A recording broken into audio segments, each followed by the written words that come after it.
Welcome back to Terra, and today we're going to talk about some pretty big predictions, and I think go big or go home. You know, we're gonna go through my biggest predictions for 11th edition, the things that I'm actually gonna stake my reputation, my home, my family on. Probably not so much those last two, but we are going to talk about the things I think will happen in this edition of Warhammer 40K. A big preface to this entire live stream is that I don't get rumors, I don't get leaks or anything like that, and nothing I'm going to say today is going to come from somebody at GW told me something, right? So I don't want to see any of these opinions posted onto Reddit as something akin to facts. That's how we get the Emperor has died and he's fake on the Golden Throne and all this nonsense rumors that have been flying around this year. So this is going to be purely my opinions and my theories based on the things that have happened in the lore. Nonetheless, we're going to start big. So number one, I am putting the gauntlet down. I still think Jagatai Khan, the Primarch of the White Scars, is going to come back in this edition of Warhammer 40k. Now, of all of the Primarchs that could return and are yet to return, the Khan is an interesting choice. I can understand why people typically lean towards a Primarch like Leman Russ, right? Financially, from Games Workshop's perspective, it makes a lot of sense that you would go with Leman Russ. But here's the thing about the Khan's lore, and this is why I think it'll be the Khan.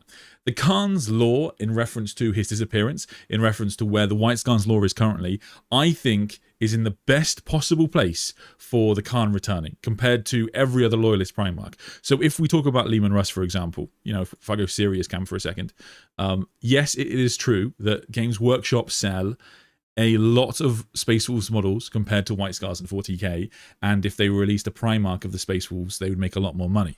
But where's Leman Russ's lore at? If we have a look at Leman Russ's disappearance, we have no idea really why he disappeared. You know, the last proper book that sort of hints at it is probably something like Two Metaphysical Blades, a book that discusses Leman Russ and Constantine Valdor and their relationship and friendship, and the Emperor's view on them both. But that lore has been largely kind of superseded by later End in the Death lore. Valdor's character is very different since then, so it's not like it's been retconned, but it's clearly not the thing that is on Games Workshop's mind right now. If we have a look at the lore around his disappearance, in Battle of the Fang, we get this discussion between 2,000 Suns that basically implies that Leman Russ is lost. They know where he is. They know he's not going to be able to come and support his son. So it sort of implies that maybe Leman Russ is being captured or something. And even like Magnus has hinted that that might be the case. And there's really been nothing to suggest that that is no longer true. However, when we get to the Khan, we're in a very different position. So if we have a look at the Khan's lore, when it comes to what happened to Jagatai Khan, we actually know a lot about it. So compared to Vulcan, Rogul Dawn, Corvus Corax, we have an intense description multiple times, a story written out around his disappearance, around him returning to Chigoris and all the chaos that was going on that planet. Well, the chaos inflicted by the Drukhari and other Xenos races who took the opportunity to prey upon humanity in the aftermath of the Horus Heresy. And we know that Jagatai Khan, you know, in a rage kind of sought to bring stability back to his system. But we also know exactly the lore around him disappearing through this webway portal, following the Drukhari, and afterwards he's never been seen since. Of all of the lost Primarchs, the missing Primarchs, I should say, he is the only Primarch who we get this kind of description, and it comes recently. It comes in the 8th edition supplement of the White Scars, and it comes again in the first founding book. And this is like, of all of the Primarchs that are yet to return, he's the only Primarch that kind of fulfills this condition for me. When we look at Vulcan, we get this like bizarre journey in the Beast Arises series where he temporarily returns, but he doesn't want to see his sons. The lore around why he created these artifacts of Vulcan is incredibly hazy, and like, what possible reason could he have for creating this very bizarre treasure hunt? Corvus Corax, you might point to Corvus Corax and say, well, what about Shadows in the Past, this book where he fights against Lorgar? That's pretty concrete, right? Except for the fact that he then disappears pretty quickly after that. From the lore that we have, the word bearers say that like they have rumors that the Khan that Corvus Corax is still out there, but apparently he gave up on his hunt for Lorgar. He just disappeared and ran off. Rogul Dawn, you know, they haven't written Rogul Dawn's disappearance. They haven't written the Iron Cage incident really since 5th edition, so his lore is just sort of all over the place. And as I say, Leman Russ, it looks like maybe one time they had a plan for Leman Russ's return, but Like now, given all the changes we've had with Constantine Valdor's story, inevitably that has affected Russ's return. And so the Khan is pretty much the only Primarch who is yet to return that I think has his lore in a solid place, and his sons are actively searching for him. The book, The Last Hunt, is literally about the last hunt for Jagatai Khan. It ends with the White Scars forming this kind of an Ndiogotan Khan. They form this allyship with an Yandan Farseer, who is able to kind of aid them in the webway and give them some information, and they're out there searching for their gene father. And we have had multiple pieces of artwork since then from Games Workshop showing the White Scars in the webway actively searching for their gene father. And so, like I say, this isn't something that comes from like a rumors or I've been told or anything like that, but I truly believe that the Khan, when it comes to his lore, he is by far in the best place for a return. And given the timeline of the previous returns of Primarchs, the end of 11th edition is basically where we'd expect to see it. So I'm putting down the gauntlet. I do think it'll be the Khan. Hello, chat. Are you going to predict the King in Yellow will find the Clone Fulgrim and the Star Child? Oh wow, oh wow. We got all three. Oh no, we don't get Alferis. Although I have added a new one, Moustache to the Arcaphane, because there's been so many comments on the moustache. I feel like Moustache to the Arcaphane was necessary. Anyway, Russ for the money, but Jagatai for the lore, and I like lore to win over money. I mean, I will say this as well, okay? When it comes to the return of Leman Russ versus like Jagatai Khan, you know, is a competition as it were, then I will say that the Khan adds something that Leman Russ really doesn't. You know, yes, it would be incredibly profitable for Games Workshop to release a book of just the Lion and Leman Russ teaming up and going on, you know, it could be the most bland of journeys, adventures to go and slay a demon prince on some planet, and that book would probably crush it. But at the same time, the Khan as like an entity in the setting is much more interesting for a returned Primarch. He's supposed to be one of the wisest out of all of the Primarchs. I think it's very likely that if you wanted to pull one of the Primarchs has secretly been working in the background for a long time, Jagatai Khan is a good place to do it. If you wanted to do one of the Primarchs has been secretly working with, I don't know, the Harlequins, I think Jagatai Khan is a perfectly place to do it. I think all of that makes him such a better candidate, in my opinion. Not to put Leman Russ down too much. There's definitely a lot of things about him that are very interesting, but I do think the Khan just kind of gives you that bit more.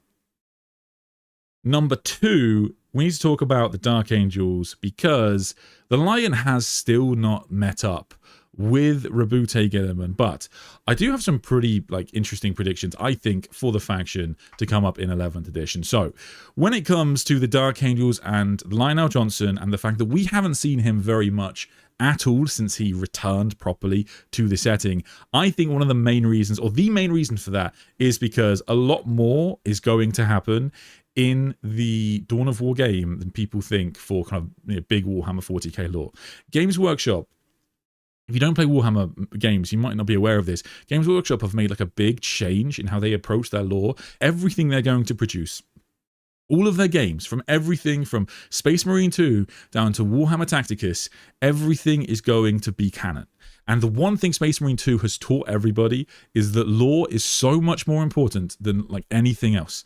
Space Marine 2 is not the best game in the world. It's not a particularly great game in terms of its mechanics, in terms of its playstyle, in terms of its variety, especially compared to other comparable games on the market. But where it crushes everything else is that there is nothing better than playing as a Space Marine. There is just nothing better. And Games Workshop have come to understand this, and they genuinely now are backing that they have to make sure that their lore in every game, in every book, in every edition needs to be engaging enough to draw people into the setting. The only reason Warhammer 40k is the biggest thing in the world nowadays is because of Rabute Gilliman. People like to put it on Contrast Paint or Primaris Marines or the blowing up of the old one, or whatever you want to put it on.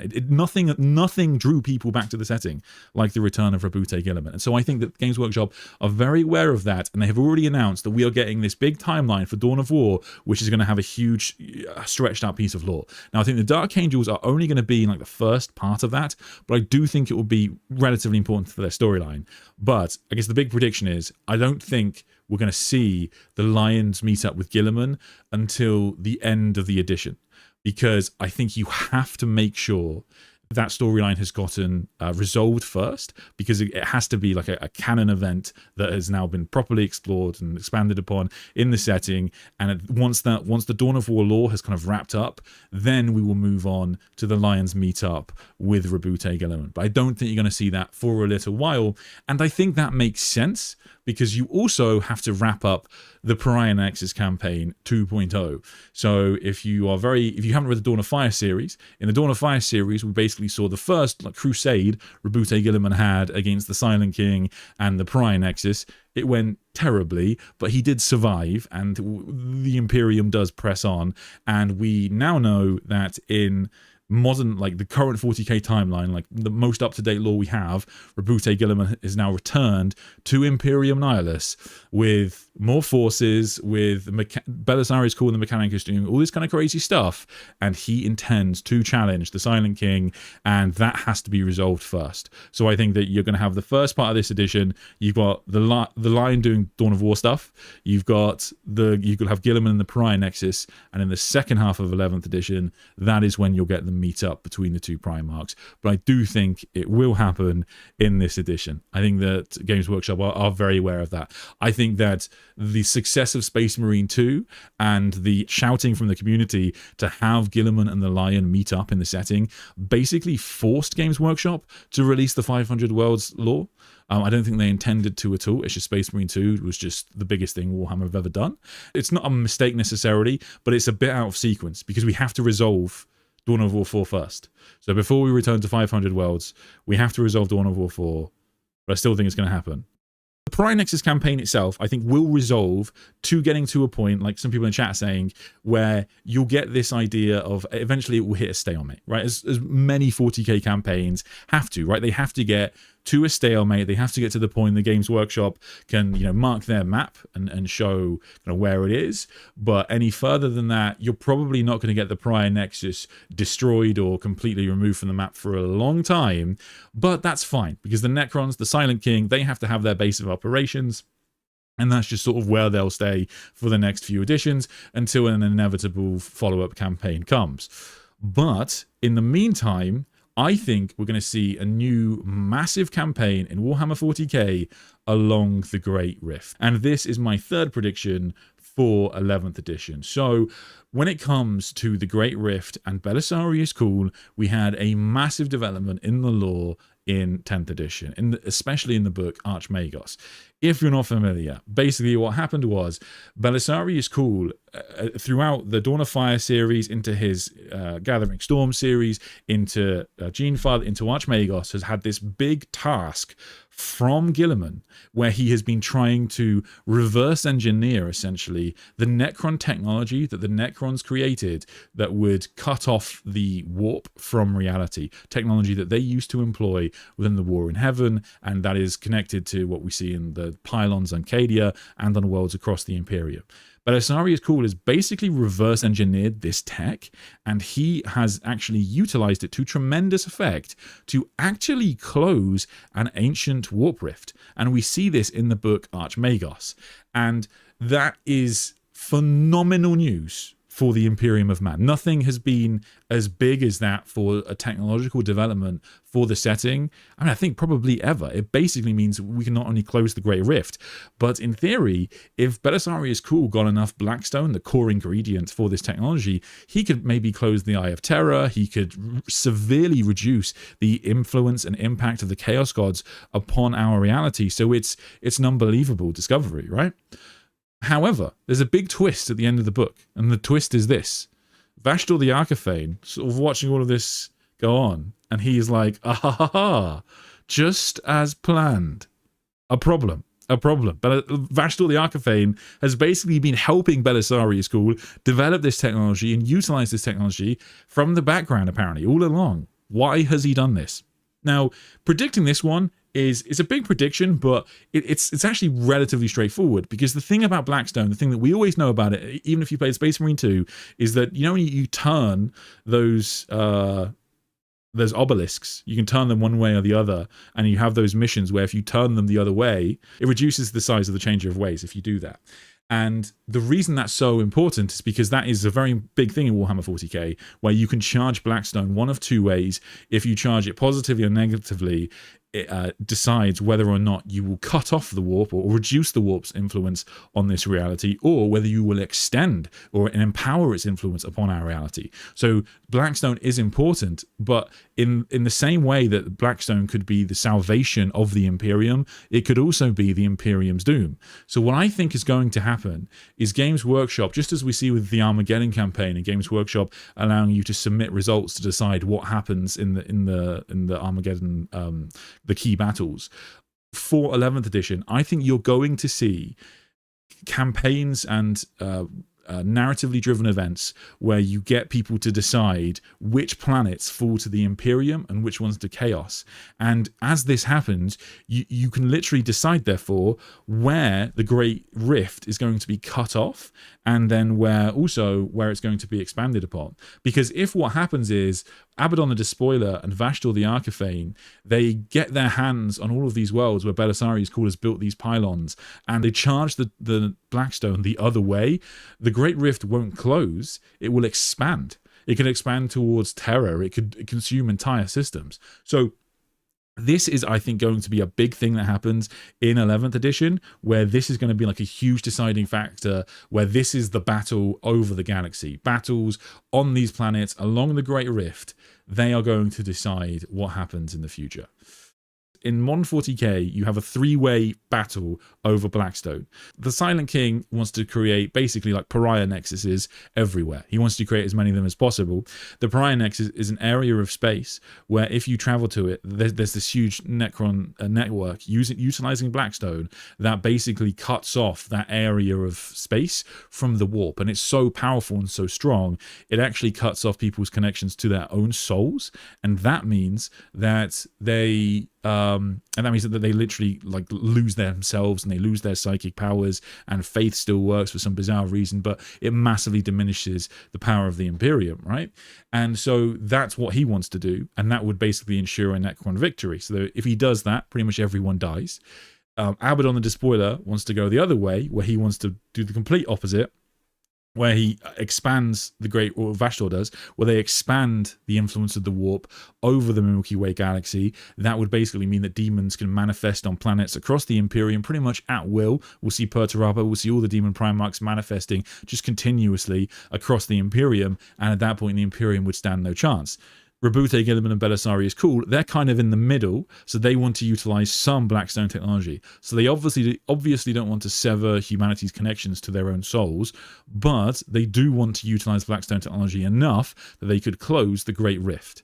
And if they do that, then the galaxy is unified once again, and all the loyalist Primarchs, in theory, will lead everyone back to victory. So it's pretty much a good time. So it's a middle of the two. So in theory, if you're sort of right, if Vashtor the Archifane got his hands on the Pariah Nexus, and if he could defeat the Necrons, which he is trying to do, then in theory he could like charge the Pariah Nexus Blackstone the other way.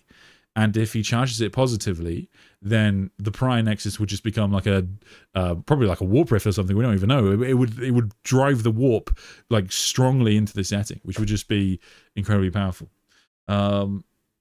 Sherry, hello. Well, that seems like a good idea to let the tournaments decide the outcome of the law. They did that with LR5. LR5. L5R.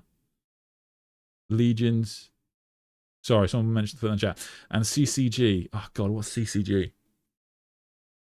And it ruined the law and made it totally nonsense. I really hope they don't. So, yeah, I guess you're sort of right, Sari. It does have a habit. It does have a tendency to do that. It's kind of problematic because everybody in 40k plays Space Marines, and pretty much, like, Games Workshop's rule is that when I say tournaments, if I said tournaments, sorry, that was sort of a misnomer. It's not going to be tournaments that decide the law so much as your games with your friends. So you see this with Armageddon, where any game you have with your buddy, if you've got a result, you can submit that result. Now, Games Workshop said that you can't, you need to it's an honor-based system. So they're saying you can submit the results if you'd like, if you've played a proper game. But in theory, if you just wanted to fudge the results, you could do so. I assume that you're limited to how many submissions you can make, etc. But yeah, it definitely can be co-opted by anybody who wants it to be. So I guess it's sort of up to Legend of the Five Rings and collectible card games. Interesting. I'm not too familiar with them. But how did that destroy it in your mind? So are you saying that basically what happened was everybody who liked a certain faction just made sure that faction won? I think that's certainly a fear, understandable fear. But yeah, I mean, what are you going to do? I guess Armageddon is sort of easier because that will decide. Armageddon is. It's not that it's not an important planet. It is an important planet, but it's not. Even if Armageddon was lost, it wouldn't be that bad for the Imperium of Man. It would just be a major event in the lore. So we'll see. I mean, I'm curious how it destroyed it, Sari. So let me know. Let me know in chat. I'll answer another question in the meantime. Christian, Cool should leave the stuff to Illumino Zeras and the experts. Well, I don't know about that. Ricardo, one thing to remember about Noctilith is that it's a gradient, and even on no influence, if you are in strong enough Psyker, you can still survive and fight, like the Eldar tech in the Nexus. Yes, that's true. Yes, it's only one hive in Armageddon. That's true. That's true. And in a way, that sort of, I guess, is a big difference between my prediction and this lore, is that one hive world in Armageddon, one hive city, sorry, is a lot less important than like a planet near the Great Rift. But to be fair, the lore around the Great Rift and Imperium Nihilus has been unexplored by such a large degree that it really doesn't matter, in my opinion, like whether or not like we lose the odd planet and whether the Great Rift expands here or there, because ultimately, how is that going to change our view of the setting? It might make things look a bit worse for the Imperium, but I actually think that that's fine. And I think, you know, I guess the more pessimistic view is that these sorts of campaigns in the long run really aren't going to determine too much. I don't think there was any chance, for example, that Cadia wouldn't have fallen had the Forces of Chaos kept winning in those campaigns the Games Workshop used to run. So, sorry, if the Imperium had won, sorry. But like, yeah, like they were always going to change the overall narrative. It was just going to decide certain battles. They let the outcome of official tournaments decide who won pivotal battles, and it ended up the most powerful groups in the meta of the card game, but not in the plot, won and things went sideways. Yes. Oh, okay. Yeah, that would be weird. That would be, yes. And I guess you do have a meta problem there. I see what you're saying. Yeah, I guess it won't be official tournaments, so you avoid that a little bit, because to be fair, it will be the case that it's your games with your mates. So even if Orcs, you know, in terms of like competitively, are a lot better than Space Marines, realistically, you and your friends are probably about equal, and you know, it won't help as much as you'd think. But yes, I think there is a danger. There is a danger of with letting tournaments decide everything. That will get a bit weird. How did Cadia get retconned? I didn't mean it got retconned. I just mean so the campaigns that we have for Armageddon, we used to have for similar things on Cadia. That's what I meant. I just watched 3 ads for the love of the channel. 3 ads, Jesus! I can't determine how many ads for a live stream, but I appreciate you. I appreciate you watching them. That's crazy. I didn't. Yeah, YouTube, man. Any way of phrasing it, I hope the meta of 11th Ed does not dictate how the narrative plays out. I don't have a fear about that personally. I guess in theory it would matter in terms of like if Orcs are better than Space Marines, Orcs will win the Armageddon campaign over that one hive city, but I don't worry too much about it.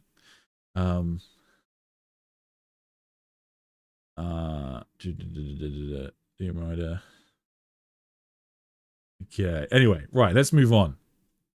So, what are we up to? We're up to number 4. So, number 4, my prediction is going to be that I think the Dark Mechanicum will be making a major appearance in Warhammer 40k 11th edition. So if you have a look at recent novels, the Dark Mechanicum appear multiple times in the Dawn of Fire series. They appear in the Carcharodon's book. They appear kind of all over the place. They're one of the most major factions. They're probably the most major faction, I would say, that doesn't have an official range in Warhammer 40k. They are pretty consistently the bad guys in the setting. We're about to get the lore in the Scouring of the Imperium retaking Mars under the Loyalist Primarchs, because at this point in 30k, as far as we know, the Kelbor Hal and the Traitorous Mechanicum, or as they call themselves, the True Mechanicum, they still hold Mars. They've held it since pretty early on into the heresy, and so the Imperium needs to retake that. And that's a really important thing, because to this day in Warhammer 40k, we don't know what happens to Kelbor Hal, the leader of the Dark Mechanicum. That's not him. There's some Dark Mechanicum. We don't know what happened to Kelbor Hal, the leader of the Dark Mechanicum, so we don't really know why why that's happened. We don't know whether there's any plan to return him. He could have survived in some way. There's no report even of his death. And the Mechanicum appear so much both in the Heresy and 40k that they really need a series, and that has probably been pushed on quite massively by the return of this guy. Wonderfully painted model there. Vashtor the Archifane. I should have chosen one of his official color scheme. Vashtor the Archifane, if you have a look at his color scheme in 40k, yes, he has a model, and yes, officially he is part of the Black Legion, but perfect. Okay. You will very much know that this color scheme is not the color scheme of the Black Legion. The Black Legion very, very famously wear black and gold. So Games Workshop have been telling us for some years now that they returned Vashtor the Archifane to Warhammer, sorry, they introduced him to Warhammer 40k as a member of the Black Legion, and they expect us to take that seriously, but he's not even colored the right way. He's completely the wrong colors. He should be wearing black and gold, and there's very clearly a reason for that. So Games Workshop want to return. Games Workshop have introduced Vashtor in the wrong color scheme, and they have introduced him as a literal Lord of Machines. He is referred to as that in Warhammer 40k, and the Dark Mechanicum revere the machine god. So the obvious conclusion and the understandable prediction from my half is, from this channel, is that Vashtor the Archifane will be the new leader of the Dark Mechanicum when they are introduced to 40k as a proper expanded faction with models, armies, demon-infested stuff. I'm hoping for Chaos Votan. I want them to go crazy with it. I really think that Vashtor is going to be the leader here, and they're going to be a major faction for Chaos. And that's pretty exciting, because outside of the Chaos Space Marines, Chaos don't really get their own codexes or even supplements very often at all. So the fact that we're getting a non-Space Marine Chaos faction is a big deal, and I think that it's pretty much a perfect time to do it. In terms of like the Dark Mechanicum major plot lines, the big one that comes up again is connected to the Belisarius Cool storyline, where there's even a plot line connected to the old lore on the Chaos Androids. So the Chaos Androids are Necron-looking machines that are supposed to be able to hold demons. They're like robots that can contain demons. And there was a big plot line in the book Genefather, which was setting up this idea of Fabius Bile trading this technology to the Dark Mechanicum so they can help their lord return. And they utilize it to contain Vashtor for a bit in Archmagos. But I do wonder whether this is a way for Kelbor Hal or for some major Dark Mechanicum faction from 30k to return to the lore in 40k. And that would be pretty cool. I think that, yeah, I think this would be received very well. There was even, like, when they released some lore for some rules for Vashtor when he returned, there was even some artwork in the corner of the page detailing like chaos mutated like stuff in the corner, and it looked like maybe Games Workshop had already been designing at that point some models for the Dark Mechanicum, something for them to utilize in the future. So I'm pretty hyped for this. I think that this is, yeah, I'm pretty confident this is going to come next edition, and yeah, I'm throwing it down. Corrupted Ironkin. I don't know. In theory, there's no reason you couldn't get that. I think it's worth pointing out that UR025, the last man of Iron in the Blackstone Fortress lore, he does say to a tech priest when the tech priest dies, he says that he's met the machine god, and the most obvious explanation is that he's talking about Vashtor, I think, in modern 40k, because Vashtor is, I mean, he is a machine god. He is a god, a demigod, and he is of machines and innovation technology. So he's pretty much as close as you can get. So I think that that is pretty likely. Seri, thank you so much for the gift memberships. Please thank Seri if you did get one. Also, jump in the Discord as well if you want to talk Warhammer 40k lore. A lot of the mods I've got in there are incredibly knowledgeable of 40k lore, and yeah, it's a perfect place to ask questions. So please do jump in. Where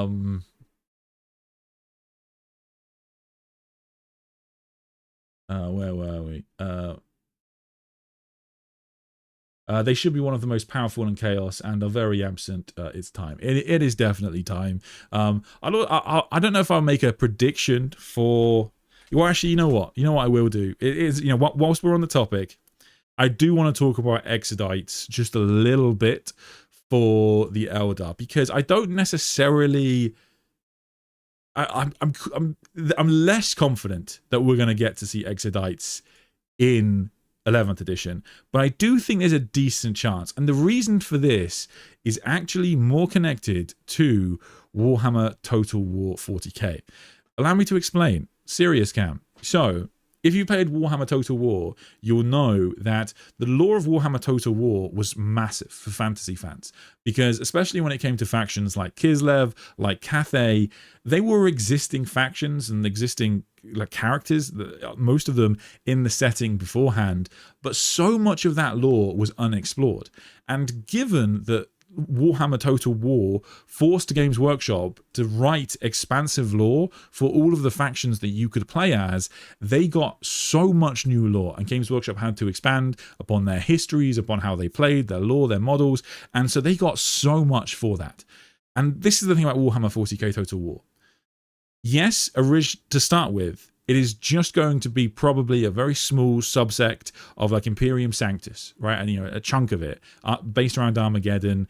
You're going to get expansions, and you're going to get second versions of the game and third versions of the game, just like we got with Warhammer Total War. And eventually, by the time you get to Warhammer Total War 40k3, you're going to get an Immortal Empires for 40k that will be basically the whole galaxy. And if Games Workshop do that, they have to give us, I mean, not just Exodites. They have to give us everything. Because how are you going to have lore for the entire setting, for the entire galaxy, the entire map, without explaining so much of the space? Because if we have a look at the traditional 40k map, this is the new one for 11th edition. There are so many, you know, major points across the galaxy, but especially if we have a look at Imperium Nihilus, there is so much dead space where so little has happened in 40k and 30k, and Games Workshop will have to fill this stuff in. They'll have to explain where all of the successor chapters are actually based. They'll have to explain where, like, you know, how many Eldari craft worlds there are, where they all are, or at least, you know, most of the important ones. And they'll have to give us so many more introductions as to whereabouts sort of the Drukhari main raiding forces from. They're going to have to give us so much new lore, and included within that, I think, is going to be an expansion of the races in the setting, because eventually Warhammer Total War is going to get a bit bland if it is just those four major factions. And so Games Workshop are going to have to not just, you know, introduce all of the factions that we know and love, but they're going to have to expand even further. So I think this is a big one for the setting. I don't know if it will happen in 11th edition, but to be fair, it might do, because we'll have Warhammer Total War 40k this year, and then you'll have, I would guess, like a 2-year gap, and then that will give you Warhammer Total War 2 40k. So that would roughly bring you back to the end of 11th edition. So I think it's relatively likely by the end of 11th edition, you'll have enough Total War content that you'll be able to play all of Imperium Sanctus. And that will require Games Workshop, I think, to have introduced at least something to expand on some of this, you know, dead space, as it were. And I think getting Exodites is a reasonable chance. So I am less confident in that one, but I think it's an important thing to mention, because I do think there's a pretty good chance that we actually do get like not just Exodites, but other new Xenos factions, the Tau auxiliary races, all of these kinds of factions. I think that we might get more lore on in the future, so I'm pretty hyped for that.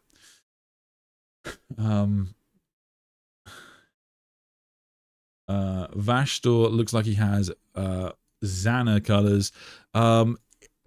Yes, I guess it's about the same. Yeah, I mean, I think that there's also what's her name? There's a Dark Mechanicum. There's a Dark Mechanicum character that you can actually buy a model for.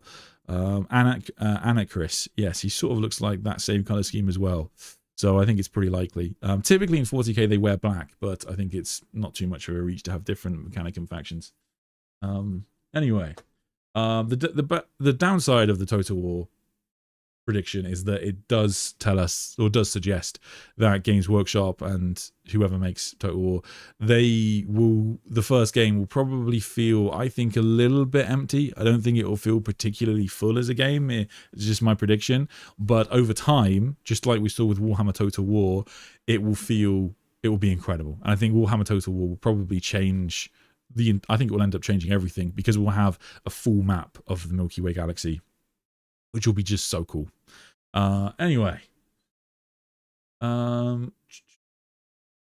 Perfect.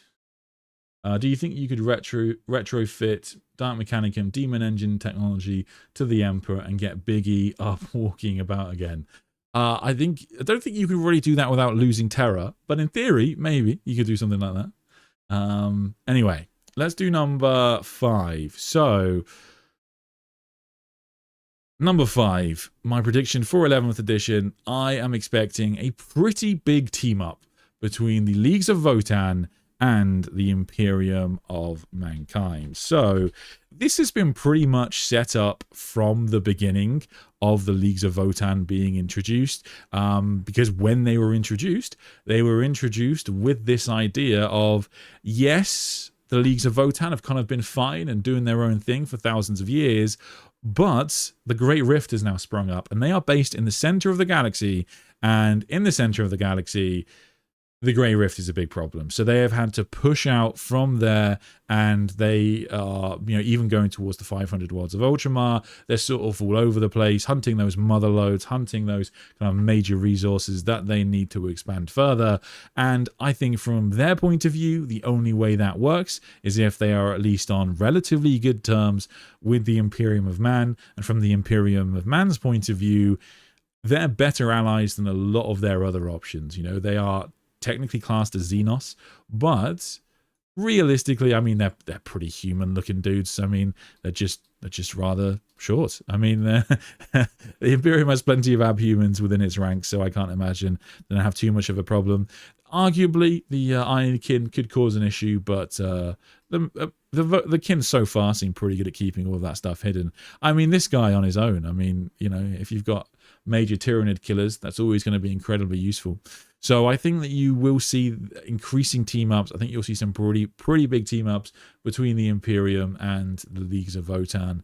But yeah, and I think you'll see that next edition. So I'm pretty hyped for that, and I think it will make Warhammer 40k feel a bit more like Lord of the Rings in space.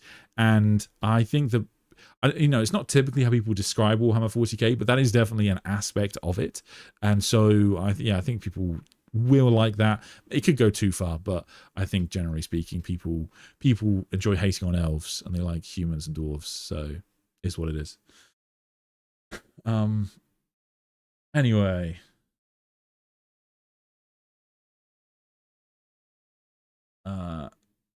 Any cool takes on the Sororitas for 11th edition? I don't think there will be too much. Just a lot of some of the other predictions that I'm going to have today are a lot of them are based upon which books have done well and what books do I think the Games Workshop are going to continue pushing, which storylines are going to get more attention. Because I think generally speaking, from the few times I've spoken to Black Library authors, I think that the idea is basically that what sells gets more attention. And so like Mike Brooks's Orc series. That has had so much more attention than I think anybody expected, because they just sold very well. Likewise, it's Alpha Legion series. So I think that's what drives everything. And the truth is, for the Sisters of Battle, there's not been too much, I think, that has sold very well. I think if I was to make a prediction, I think that Jude Reed has definitely tried to set up something for Morven Val. So in Morven Val's story, we do find out a little bit more about her and why she wields this Lance of Illumination, this weapon from gifted to her from the Custodies. And the reason that she's an interesting character is because of all of the characters in 40k, she is the only one who the Custodians and Trajan Valoris actually like. They kind of hate everybody, including Gilliman, and so not many people get along with them, and she does. And we find out that basically the reason for this is because the Custodians are, they're kind of into their tarot. Not tarot is maybe the wrong word, but they're kind of into their prophecies, they're kind of into their fortune telling, and they basically do this by analyzing the dreams that they or previous Custodians have had. And it looks like there has been some prophecy based around Morven Val, and one day she will need this Lance of Illumination to fulfill that prophecy. So I do think that is something that they've set up for her in the future. And so I think, there's no reason that can't come next edition, but I have a suspicion that book didn't do that well in the end. So I don't know. What will the Tau be doing as the galaxy burns? You ask, a good question. Let's talk about the Tau next. So the Tau for 11th edition, I'm not expecting too many massive things, but there is one pretty big problem that they have that sort of has to be resolved, which is that if you have a look as to where the Tau Empire is on this map, you can see it is quite dangerously close to the world of Ultramar. To the realm of, it is quite dangerously close to the realm of Ultramar.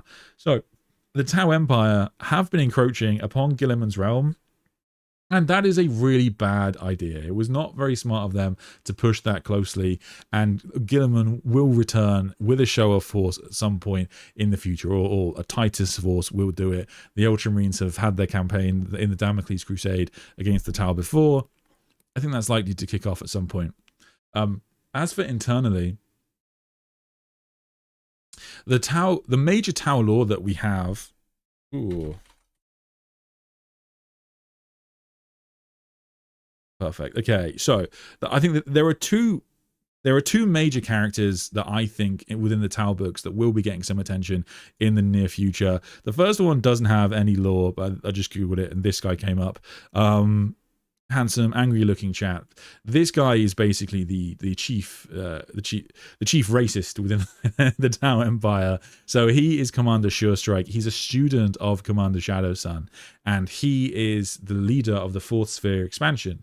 The Fourth Sphere expansion is the sphere of expansion that got basically lost within the warp for a little bit after the Slipstream drive kind of messed up, and they got temporarily trapped within the warp, and they were saved, as it were, by the god Tauvar, the burgeoning god Tauvar. And you'd think that's great, but it basically created within them an intense hatred for everything that is non-Tau, because they realized, they could sense that this being has a desire for hunger and domination across the galaxy, and they could tell that it was created not by the Tau themselves, but by the auxiliary races. So they ended up just kind of purging all of the auxiliary within their own forces, and this is a major source of conflict within the Tau Empire today.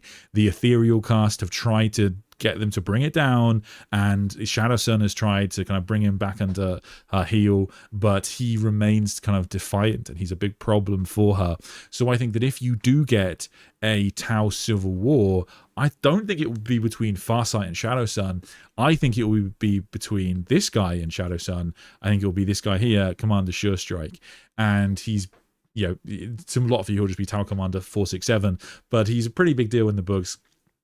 And so I think that is relatively likely to come. And that any civil war in the Tau is a huge deal, because the time of the Mon-Tau, when the Tau were actually at civil war on the planet, was a time that nearly drew the Tau to extinction in theory, and it was only via the arrival of the Ethereal Caste that they were saved. However, this guy has to be dealt with because he is attempting to undermine the entire empire, the idea of the greater good, and so he pretty much can't be allowed to live. So at some point he has to be killed, and if Shadowsun can't do it, there's an obvious answer in Shazo Case. Shazo Case was also under his command for a long time, and Commander 6-7, damn you.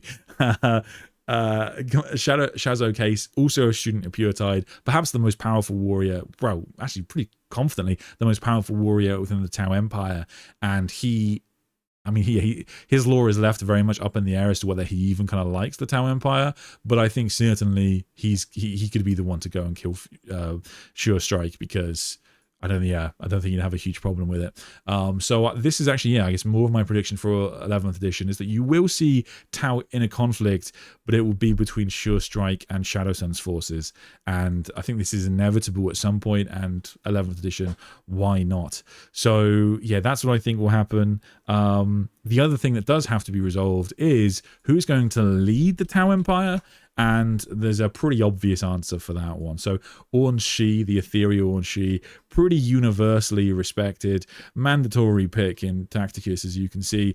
But Orn Shi is basically as close as you get to like a good ethereal in the setting. For a long time, we thought he was disappeared. He was captured by the Drukhari, and he was being forced to fight within Komara. But in the latest Farsight novel, it is revealed that Orn Shi is out. He is free. He is kicking ass. He's taking names. And he actually stands up against Farsight. Sorry, he stands up with Farsight against the ethereal supreme Orn Var. Orn Var is like the ultimate evil ethereal, the moustache twirling, the part of the Tau Empire that everybody hates. And he is now dead in modern 40k. So they're going to need a replacement. Orn Shi is pretty much universally respected. He's pretty badass with a sword. He's just well liked, to be honest with you. So I think that he's the obvious replacement. And I think that people really kind of liked this new direction of the Tau that we saw in Elemental Council, where we not only saw a great expansion to like the Ethereals lore, but I think we saw a much more engaging and exciting version of the Ethereals, where they weren't moustache twirling villains. They were misguided people who genuinely sort of preach the value of the greater good. And so I think that is a pretty important thing. So I think that people didn't really like Orn Var. I think that was one aspect of Phil Kelly's writing that people really kind of couldn't connect with, because Orn Var is so like cartoonishly evil. There's really no argument that, oh, maybe the Tau are good, maybe they can be saved, because Orn Var is just such a dickhead. So I think that moving away from that and putting a character like Orn Shi in charge and an ethereal cast under his command, that maybe they do make a series of mistakes and maybe people do die because of their actions, innocent people, but at the end of the day they're actually genuinely trying to form an alliance, a huge coalition of alien races against the Imperium of Man. I think that has value.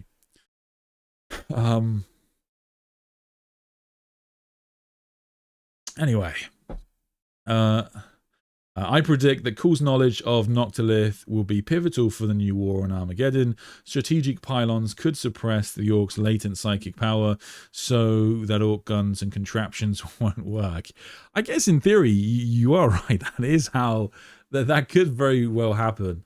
It would be fascinating because Ghazghkull you might get like a great moment where, because Ghazghkull is so powerful now, and his connection to the Orc kind of Gestalt connection, this kind of psychic consciousness almost of the Orcs, is so strong that I don't think Blackstone would affect him very much at all. But yes, it could definitely aid the Imperials against kind of Orc technology. That is for sure true.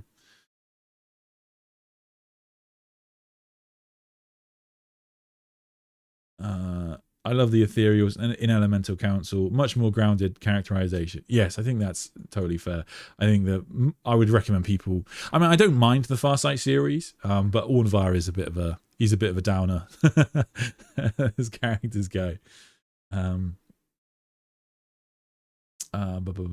Anyway, all right. So, let's do. Number 7, I want to make a prediction. This is not so much about the main timeline of modern 40k, but I still think it's an important prediction because I think we will get some big novelizations next year. I think we're going to get novels for Rise of the Primarch, and also I think it's a good chance we get a novel for the Badab War. This is a huge deal for like long-term 40k fans, because the Badab War is one of the most popular aspects of 40k lore. It goes all the way back to Rogue Trader, but it got properly written in the Imperial Armor tomes. And that lore has become so popular, it's many people's favorite part of 40k lore. And Games Workshop wrote a novel, Steve Lyons, for the Siege of Vrax.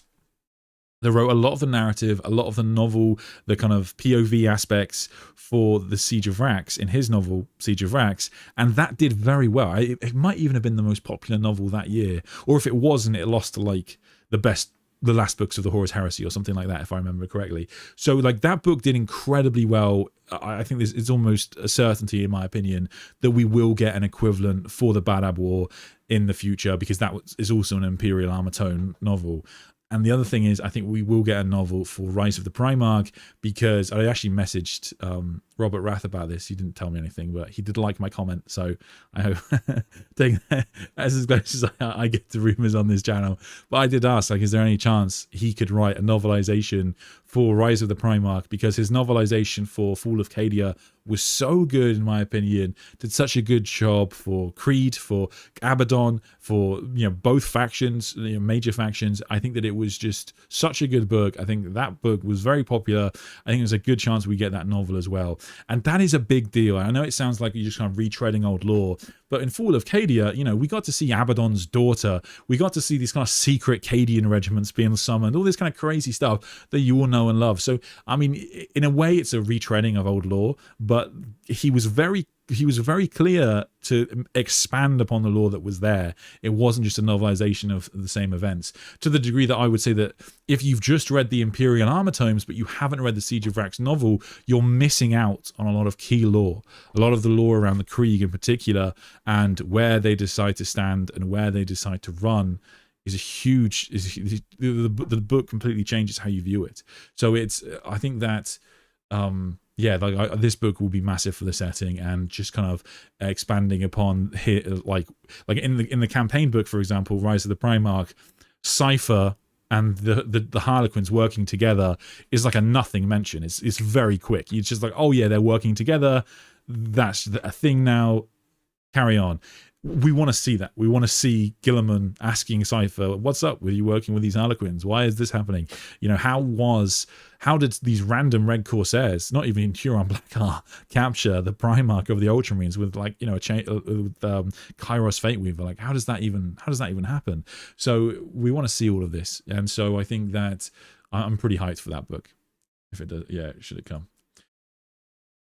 Starting a long-term Badab War series when we can't even get the second Scouring book announced would be crazy, lol.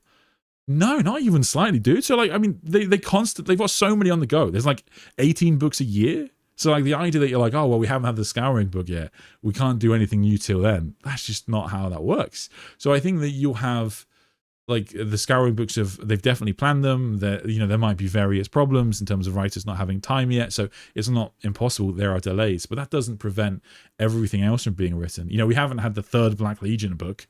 We've had the entire Siege of Terra in the meantime. I think, like, it's fine. It's not a problem. So I think that whilst, you know, people are going to be like, oh, I wish this was getting attention, etc., understandably, I think that it's not impossible at all that they give us all of this lore before we get to the next Scouring book. Do you think we'll see a resolution to the Fallen storyline this edition or soon after? That's a good question. I'm not confident we'll see a resolution to the Fallen storyline this edition. And the reason I say that is because I feel like there's enough on the Lion's plate. So I do think, and you know what, maybe we can go to 8 with this. I do think we are going to see a challenge from the Lion to basically, I think we'll see a declaration from him that he does want to go and find Lehman Russ. So alongside Guilliman's return with Lionel Johnson, I think you're going to see a parallel to a novel called Unremembered Empire, which is a book that takes place halfway through the Heresy.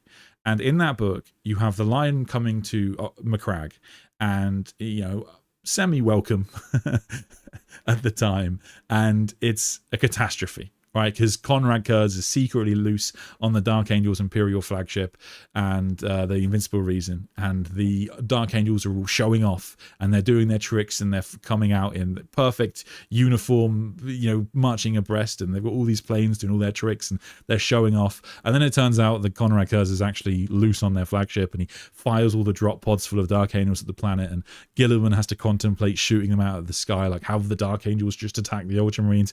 What is going on? It's a disaster, right? I think you're going to see a parallel to that you'll see the Dark Angels meeting the Ultramarines, but I think when that happens, I think it's going to be it's going to be nice. Like, of all of the Primarchs that might break into a hug, Gilliman and the Lion would hit one of the hardest, because they have such a fractious relationship throughout the heresy. They both genuinely love Sanguinius very dearly, and I think that they will be very happy to be reunited. I hope so. However, the other part of that parallel is that in Unremembered Empire, there are Space Wolves there, and they challenge the Dark Angels to an honor duel, as they have to do every time. And the Lion actually hits Bloodbrother in the face and knocks him out. Knocks him to the ground at least. And so I think that just as when we saw the Dark Angels and Ultramarines meet, and then there's this honor duel with the Dark Angels and the Space Wolves, I think you might see that again. And Games Workshop are yet to give us a Beyond the Fell-Handed model. And this is a wild prediction. My prediction is that when the Lion meets Gilliman, I think Beyond the Fell-Handed is going to be there, and the Space Wolves. And I think that the Beyond the Fell-Handed and the Lion will have an honor duel. And I think that the Lion will win, but he will quell the anger of the Space Wolves with the declaration that the Emperor wants him to go and find Leman Russ, which I think is confirmed, or, you know, is implied by his interaction with the Fisher King in Lionel Johnson, Son of the Forest. And I think that he will go on a quest to go and find Leman Russ. And that might take years and years. But I think that will happen. And I think that that's where you'll see the Dark Angels and the Space Wolves kind of coming together, and you'll get this hunt for the Wolf King big narrative. We need a Dark Angels propaganda stream alert. Probably. I'd have to press it too often. I just leave it on screen. When are GW going to finish, or at least continue, with the 9th edition timeline? So it's a good question. I think that basically the 9th edition timeline is the Pariah Nexus campaign. That's basically what the way it ends. And I know it started with that as well, but that's pretty much where everything is going to be focused for the Necrons. And I think that you'll hit a stalemate after this campaign. And I think that, I guess, part of the solution for the Necrons is going to be Imhotep the Stormlord. So there is a huge problem. We can call this 9. We can call this 9.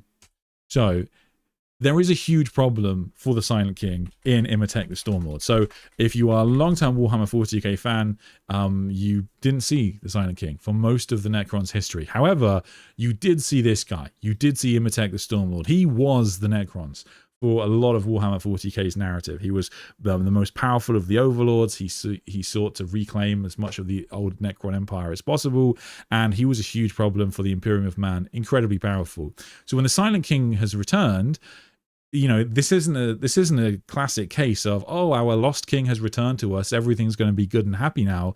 This guy hates the Silent King. He hates it because the Silent King is the reason the Necrons don't have their memories. He's the reason for the Necrons losing their bodies. He's the reason that everything bad that happened to them happened. So he, despite the fact that the Silent King has demanded that everybody fall under his banner and work for him now, this guy is saying no, and he is standing up to them. And in the Pariah Nexus campaign, we do see the start of this. We see the Imhotep's forces and the Zarakan dynasty going to war.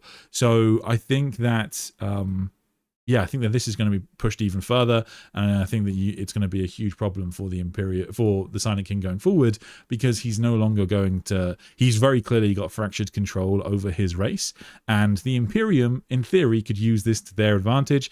We've seen, most famously with Trazen, the Imperium allying with the Necrons before, and I think that that's only going to happen more and more. I think that not more and more, but I do think you're going to see more of it, because the Necrons are basically the best way to deal with the Tyranids, and they're also fractured enough that the Imperium can sort of take advantage of them where they need to. So I think there's a decent chance that we'll see more of that. There's the Nemesis too, right? Yeah, very true. Fun fact, the Emperor couldn't speak when fishing with the lion because Gilliman was simultaneously talking to him in the throne room, and he was trying hard not to insult Gilliman. Sang never heard of it. I have heard about the stain on Horus's mace. Sang, are you talking about like Sanguinius's blood?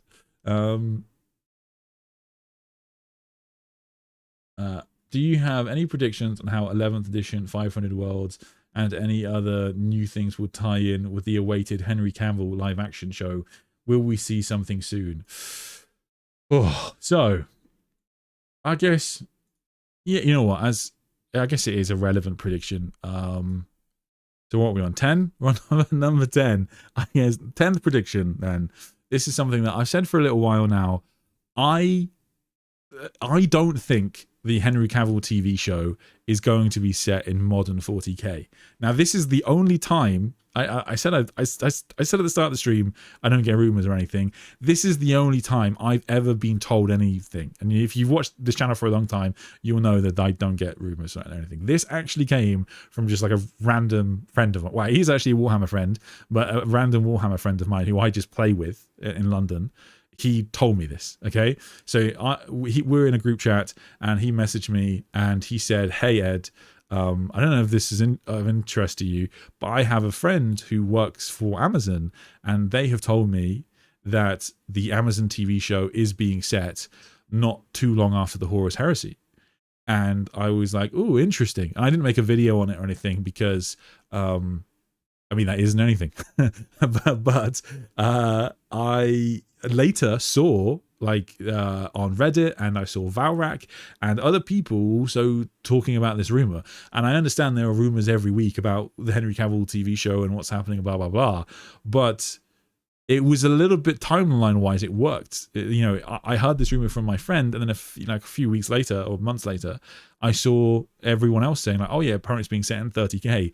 So I think there is some truth to that. I'm quite like, as a prediction, I think that the Henry Cavill TV show will be set kind of not long after the Heresy, and I think there's a lot of logic to that, because yes, people like the lore to move forward, but at the same time, if you set the TV show in modern 40k, you limit its scope for, like, it could be more confusing for people to move from that into the modern 40k storyline. Whereas if this TV show is very clearly set, you know, 8,000, 9,000 years before the modern 40k, then it will be easier in people's heads who are newer to the setting through the TV show to separate modern 40k lore and the Amazon TV show in their heads. Because if someone's like, "Oh, this TV show is pretty cool," Warhammer.com, wait, what the hell are all these Primaris Marines?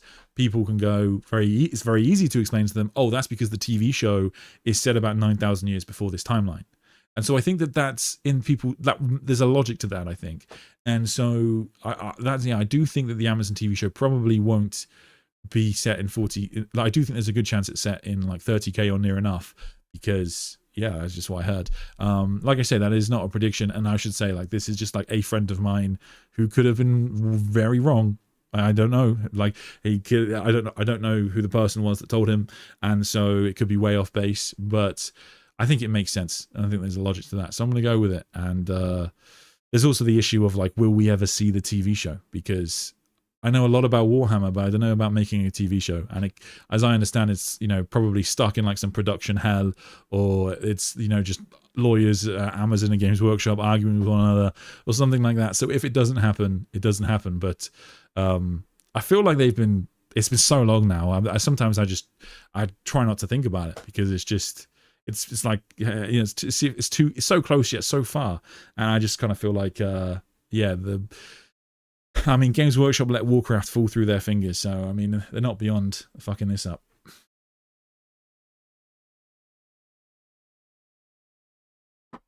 So Amazon will start with the scouring. I don't know if it will be the scouring. I would guess about 1,000 years or so afterwards. That's what I would guess. The heresy. I quite like the idea of the vibe of the set. You know, if you think about that like opening text on the screen when the game starts, the background is the Imperium has just had a huge civil war that has finished, and a rogue trader vessel, an inquisitorial retinue, they are out and they are trying to restore calm to as much of the galaxy as possible.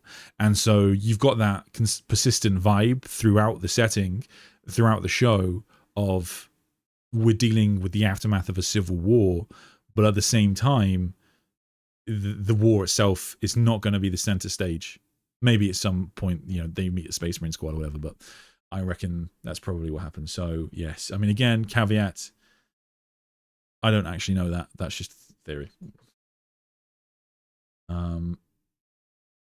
Obviously, if they wanted it to sell well, they would just make it based on the Dark Angels, but they don't want to make money. That's fine with them. All right.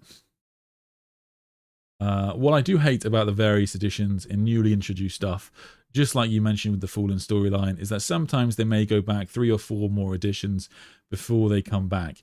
Yes, that is true. I mean, that's always going to happen to some degree because of the connection between novels to campaign books to codexes. It's always a little bit weird. Timelines are a bit strange. Like the Pariah Nexus is a classic where they introduced the campaign for the second Pariah Nexus campaign before they released the novel for the first Pariah Nexus campaign. And you're like, why would you do this? And then there was no campaign for the first campaign, so it was incredibly crazy. So, and it's literally like the Pariah Nexus book, Silent King. That book has the same characters as the Pariah Nexus campaign, but they take place in completely different timelines, and they were released very shortly after one another. It's very confusing. I feel bad for a lot of people that get into 40k because it is a lot.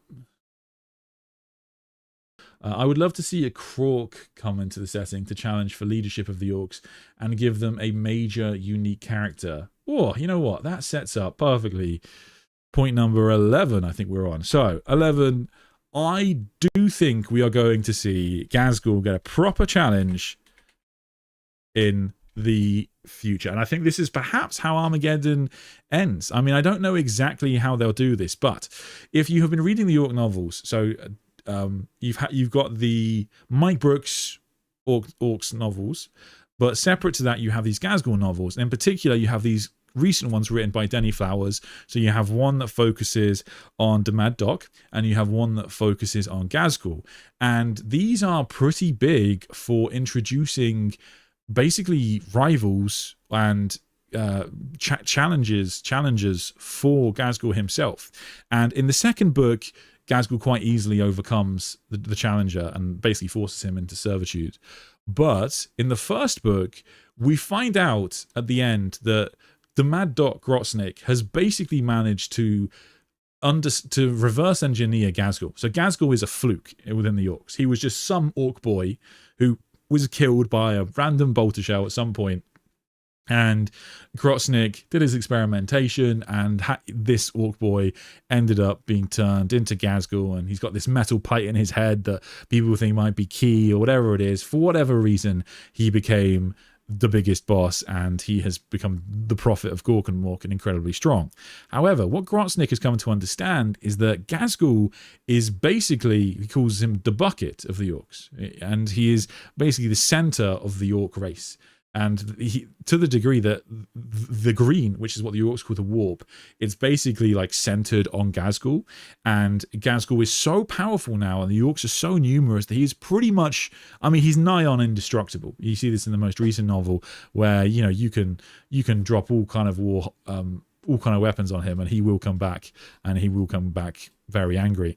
And Grotznik has tested Ghazghkull so many times, created so many challengers for Ghazghkull, that he has managed to understand this technology, and he even creates a orc gene stealer hybrid that is able to give Gazgul a good run for his money. Gazgul ultimately wins, but Grotznik is able to capture this degreen that leaks out of Gazgul, this kind of warp essence that is what makes Gazgul so powerful. As the orcs grow, Gazgul grows. As the orcs become more, as the orcs win, Gazgul wins. As the orcs lose, Gazgul grows. And so Gazgul is always going to become more and more powerful. And Grotznik has sort of managed to engineer understand this technology. He has taken that essence and he is using it on another orc, an orc called Vauten the Patient. And patient is obviously a bit of an insult within the orcs. And Vauten, we see that Grotznik is now experimenting upon Vauten to turn him into something as powerful as Gazgul, or perhaps more powerful in theory. And so this is like a big plot line that's going on in the Orc books. It is very present in the first book. It is in the background of the second book, implied to be. And so this is where the big Gazgul plot line is currently going, is that Grotznik, who created Gazgul, is now creating basically a replacement for him, or at the very least something that can challenge him to a degree. Now, of course, on this channel, we are Gazgul stans, but I am pretty excited for this. I think seeing a genuine challenger for the Warlord of Warlords then is going to it's just going to be amazing. So I can't wait to see this, and I think that there's a good chance that this is how maybe Armageddon ends. I think if you want to see the orcs be fractured and lose, introducing Vauten as a genuine challenger for Gazgul, who divides his war, at least for temporarily, would give the Imperium an opening to kind of reclaim like ground lost on the planet, or whatever it's going to be. So I think that this is something I think is likely going to happen next edition. I think all Danny's Flowers' books have been phenomenal, and I think that he'll get a follow-up pretty quickly. At this point, Gazgul needs to be a Primarch level of power. He's still a weed compared to 30k Orc war bosses who got to go toe-to-toe with the Primarchs. I think to a degree that's true, yeah. I definitely think that you want Gazgul to really feel like he is a danger to the Primarchs, or else it would sort of feel like, oh, well, Gazgul's incredibly strong, but should he actually ever pull up against Guilliman or the Lion, he will definitely lose. And to that, I should say that in the most recent novel, Gazgul does officially say that he let Ragnar Blackmane win. He let Ragnar Blackmane have the victory because, I guess he knew it would make him more powerful in the long run. But I think that is, I guess, interesting to have, useful to have, because it does tell us about how actually Gazgul's kind of greatest loss, his biggest loss, wasn't actually a loss in recent years. And so the Gazgul is very much a being, should be seen as a being who is beyond the typical Space Marines, and is probably of a Primarch level in terms of his destructive abilities. Number 12. We have to talk about the Eldar at the very least a little bit, because the Eldar are still around, and they are, walking along balconies, doing all kinds of incredible things, as we see in the trailer. And I think that we can be pretty likely that the Corsairs, at the very least, will get more attention in the future. The book Void Scarred was, I think, the most popular book, at least when I polled it, of last year. And so that's a pretty big deal. It wasn't actually my top book, but I can understand, I think, why people liked it and why it was interesting. I think it gave us a lot of very new and exciting Eldar lore. I'm not so much an Eldar expert, but a lot of it was new to me in terms of how the Corsairs view themselves, how they view the other races, how royalty works within the Eldar, how the path of the outlaw works, how the Drukhari leaving Komara work. All of this kind of lore was really exciting, and I think answered a lot of questions that I had about the faction. And I think that as this book did so well, it's pretty likely that they'll grant Mike Brooks a follow-up novel. And I think that the Corsairs have already got a kill team, as you can see, but I think there's a pretty decent chance that we'll see them get a whole expansion, and at the very least get another kill team or something like that. That'll be very exciting. Even they got the Corsairs box with Prince Iriel, and that came out alongside the Red Corsairs. So they're definitely getting more models. They definitely had more models. They'll probably get some more models, and I think you'll see them take more center stage within the setting, with at least for the Eldar. Not to say that they'll overwhelm the Craftworlders or anything like that, but perhaps there's more. I feel like there's more options for them, because the problem with the Craftworlders and the Drukhari is that they're so powerful. I know they're like dying races, blah blah blah, but they're so powerful in terms of their technology that if they're gonna do anything, they've got to go big. They got to do something huge. They got to try and make another god. They got to try and, like, you know, make a new Eldari empire. And because the Corsairs have very clear limitations in terms of their power levels, I think that it is much more likely that you can base a campaign or a story around them and it be more engaging, because the craft worlds are, you know, they have technology far beyond anything humanity can understand, and yet you can never really write anything that lives up to that. So I suspect that the Void Scards will get another book. I think that the Corsairs will continue being center. Even Prince Iriel kind of, you know, returning to the Corsairs is a pretty big sign that the Iyanden storyline is being pushed to the Inari storyline is being kind of pushed to the side, because in theory everybody should be focused on Iniad, but it sort of flopped. So I think that the Corsairs is pretty much where it's going to be at for 11th edition, and I think it's pretty hyped. I don't really know exactly what I would do for the Craft Worlders. The big thing sticking out for me personally is probably this lady, Lycus, who is the new Phoenix Lord for the Warp Spiders, who is out there and has got a new model, pretty beautiful model, and she is supposed to be getting a novel at some point. The Warp Spiders are still epic, so I think that getting more lore based around Phoenix Lords is probably where I would base the Eldar storylines in the future, given that the Inari stuff has kind of hit a bit of a dead end. But yeah, I mean, the Craft Orders are sort of in a dead area. Because I do think we will see Jagatai Khan in the next edition. For the Drukhari themselves, I think there's a pretty good chance that we do get to see, this is going to be point 13, a proper expansion on Asdrubial Vecht and the salvation of Comara. So I've spoken about this before on the channel, quite some length, so check out my videos on the clone of the Emperor if you're interested.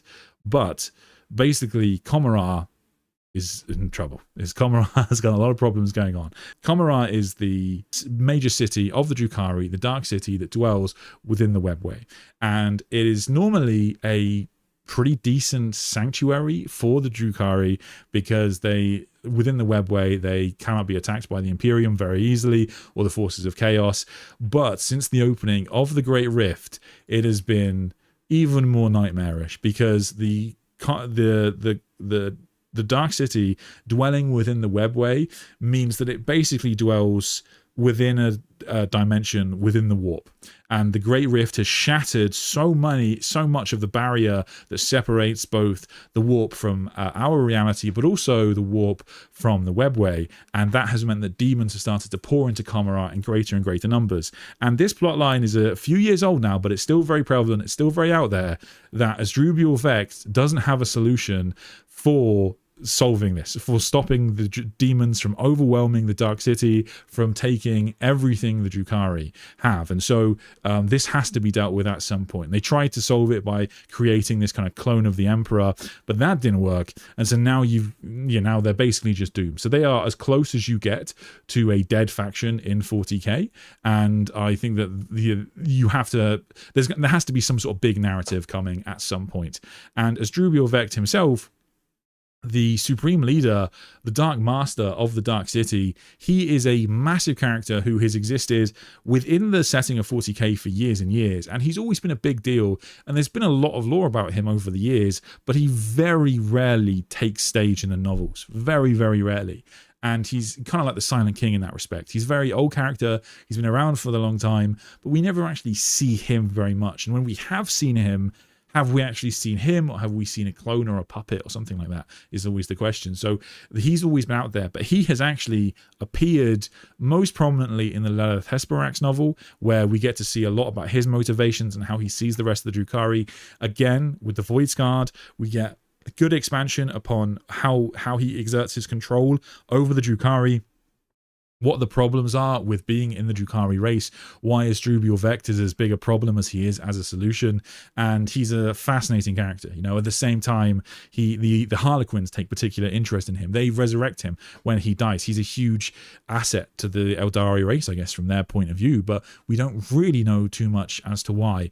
And his inevitable model, I think, will come. He used to have a model in 40k, a command barge. For various reasons, it was discontinued, but I think there's a good chance he gets another one, and I think that that would be incredibly hype. And the Drukhari have had a lot of models refreshed over the years, but there's still a lot that are yet to be done. And I think introducing a big Asdrubial Vect, massive command barge type model to lead them would be so cool. So I do think I mean, prediction for 11th edition, point 13, Asdrubial Vect model. Commoner has to be saved. Those two things have to be done for the Drukhari. I'm very hopeful for the Corsairs and the Drukhari to get big lore next edition, but I don't think you're going to see too much for the Craft Worlders, or at least from the lore that we've had, there's not many predictions I can confidently make, I guess I should say. It's certainly not impossible, and perhaps somebody will come up with something that's very exciting. In terms of the lore the Craft Worlders have actually had, if you are interested, Dominion Genesis is probably the thing that comes to mind. In Dominion Genesis, you see the Beotani and this kind of technology that they have around this ancient technology of Vaul and reforging worlds and terraforming planets and creating these kind of maiden worlds. Perhaps there's something in that. I do think if you were going to do something for the Craft Worlders, creating a new Eldari Empire is something I think that is something... It's always going to be one that I think could be really interesting, something Games Workshop could lean more into in the future, but there's been no sign of that for many years. And in fact, the Beotani and Craftworld Yanden, who typically were allied in that regard, are sort of more disparate than ever. So you'd probably have to be focused on the Beotani, I think, because Iriel was fucked off. So I'm less hopeful in that, but it could happen. It could happen. Hey Sandman, just joined watching the World Cup. Lol. Is anybody else painting minis and watching the World Cup? Oh well, that leads me quite nicely onto point 14. In 11th edition, it is coming home. England will win the World Cup. That's just going to happen. Moving on, let's do a big one. I think that you will see the King in Yellow's final book, I guess is what you'd call it. I think that you will see Beckwin Pandemonium next edition. Ultimately, if you want to know where that lore is right now, Dan Abnett has spoken about this on Facebook, where he said that he's written the last book of the Horus Heresy. Sorry, slip of the tongue, but maybe fortunate. He's written the last book of the Beckwin series, Pandemonium, and he's like given it to Games Workshop, and they are going to wait for the time to introduce that book. That's huge because it tells us a couple of things. A, it tells us that the book is going to be very impactful. If it was just a book about some inquisitors taking down a big crime lord in the Imperium who's pretending to be Constantine Valdor, there is no reason to hold that book back. You can release it at will. It doesn't change anything. It's not even set up to date in the current 40k timeline. There is no reason you can't release that book whenever you want. But if Games Workshop are holding the book, there's only one reason they're doing that, because they know it will change everything how we view the setting. So I think there's a good chance that they do release it next edition, because you're not going to want to hold on to this stuff forever. And ultimately, it plays into like my big theory for what's going to happen with the setting, which is that I do believe you will see the Emperor return in a fashion in next edition. So I think that you will get the book Pandemonium. And if you're not familiar, Pandemonium is the last name of the Beckwin series book. It is also the name of the chapter, a chapter in the Horus Heresy, where Constantine Valdor is battling against these demons, and it's where he stabs Abaddon on the Vengeful Spirit, and it ends up having this vision of Abaddon becoming the Despoiler. And so we can be pretty confident that the King in Yellow is still Constantine Valdor. And personally, the reason I think this plays into the Emperor's return is because I think the following things happened. Or let me explain it to you as someone who's like read 40k for a long time. So what happened was, Games Workshop wrote Eisenhorn and Ravener. Eisenhorn and Ravener are stories about Inquisitors. They are relatively small scale for a lot of the things we talk about on this channel. They are not massively important. And they deal like Ravana deals like mass murderers and things like that, drug problems, these kind of things, much smaller than you might think. And that's important because people like to see those level conflicts and they like to see those problems tackled by the Inquisition. And they were very popular and very engaging books. Anyway, those two book series finished, 3 books for each. And then Games Workshop had Dan Abnett write a new series called the Beckwin series. And he wrote a book in the meantime called Magos. And Magos is, really it's an anthology, but it's centered around one story in particular. And that book introduces the concept of grails and expands upon them. And this idea that there's these luminous warp entities that have sometimes worked with the Inquisition in the past and sometimes haven't. Luminous demon type things. And then we get into the Beckwin series, and the first Beckwin book is basically like Eisenhorn versus Ravana, 2 Inquisitors fighting each other, and who will come out on top, and has Eisenhorn gone too far, and all this kind of thing. And the second book is they're starting to put things to the side. They're starting to work together. They share friends, and their retinues have had the same people, etc. So they're starting to work together to take on their true enemy, which is this enigmatic character called the King in Yellow, who it turns out is behind so much of the evil in the setting, and everybody hates this guy. All of the Imperium hates him, all of the Chaos hates him, all of the Craft Dwellers hate him, everyone hates this guy. They want to bring him down. And at the end of the book, we find out more about these grails and what the King in Yellow has been doing with them. And we find out that these grails are being put into bodies, the bodies of blanks, and these like luminous warp entities then inhabit these bodies, and they can operate them at will. And we don't know why the King in Yellow has done this. And at the end of the final book, what happens is it's revealed that the King in Yellow is Constantine Valdor. That was very weird. So that when I read that book for the first time, you're very surprised, and you're like, well, this is like, what the hell is Dan Abnett playing at? Like, what is this? Lore makes no sense. It's so weird. It's so strange. What's going on? And then you read the Siege of Terra, which came out later. And in this Siege of Terra, we're introduced to the concept of the Star Child once again. So the Star Child is old lore, 40k lore, but it gets properly expanded upon in the Siege of Terra and the Dawn of Fire series, 2 major recent releases. And Games Workshop and Black Library and Dan Abnett tell us that the Star Child was part of the Emperor's soul that he cut off before he fought his son, Horus Lupercal, because he knew he would have to face Horus. He knew Horus would try and manipulate him, and he knew that like he would be put onto the Golden Throne most likely. And that would mean that he would be turned into something, because he has to go through so much turmoil, so much horror, he could be turned into something as bad as Horus, as evil as Horus.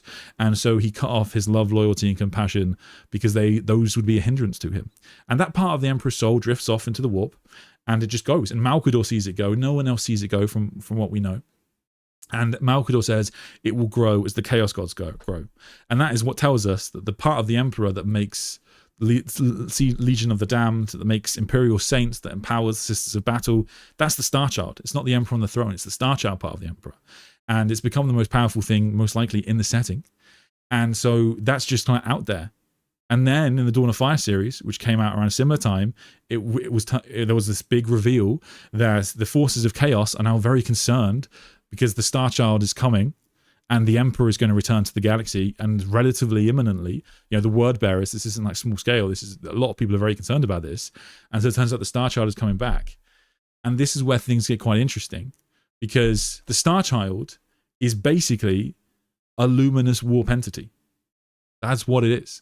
And so my theory is that what will happen in 11th edition, and the way the Beckwin series ends, is I think that we will find out that of the many things Valdor's been doing, most prominently, he has been experimenting on these grails, on these vessels, because he wants to find a vessel powerful enough to control this half of the Emperor's soul that dwells within the warp.